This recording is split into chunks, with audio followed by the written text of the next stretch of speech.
You want to use Sublime Text, but you don't know how to start because you don't know how to create the folder and the files in Sublime text editor.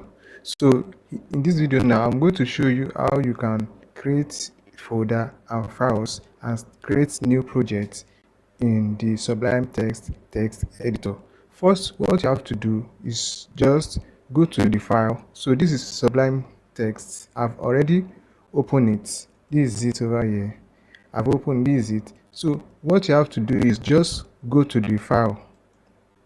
So in the file, go to open folder.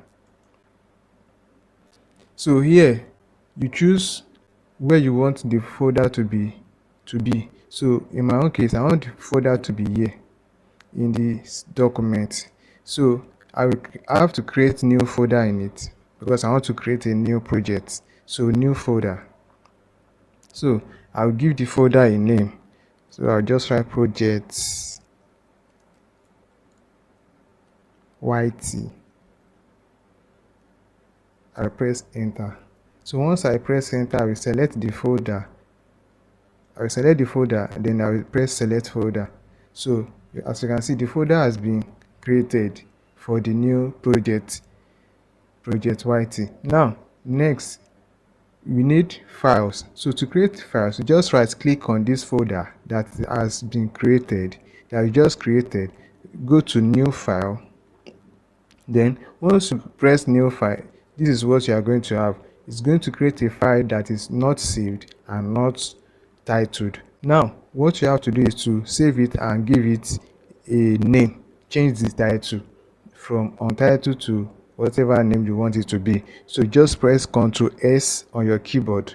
So to bring this, then just give it a name. Now in my case, I want to create an HTML file. So I'll just write I write index.html. Next, I will press save.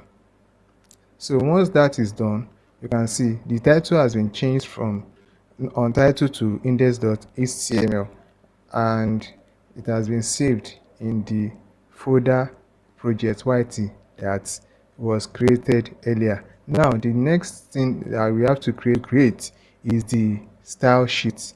That is another file. So right click again on the folder, press new file, then next you press Ctrl S again in order for you to save it in this folder and to change the title of the file. So you have to do what you have to do is just press Ctrl S again, so it will bring it to this place. So here you just give it a name, change the title to whatever you want it to be. In my own case, I want it to be style.css. So next I will press save. So once you press save like that, you come here, you just open here, you see that the CSS file has been created and this the title has also been changed. So this is how to create a folder and a new project in Sublime text editor. So first you have to create the folder, then inside the folder you right click on the folder, then you begin to create the files that you want to create inside the folder. You press Ctrl, then you choose new file, then you press Ctrl S, then to save and to change the title of the files in the document and to save it in the document. I hope you find this video helpful. If you find it helpful, just give it a thumbs up and look forward to another video, helpful and valuable video like this. Thank you for watching.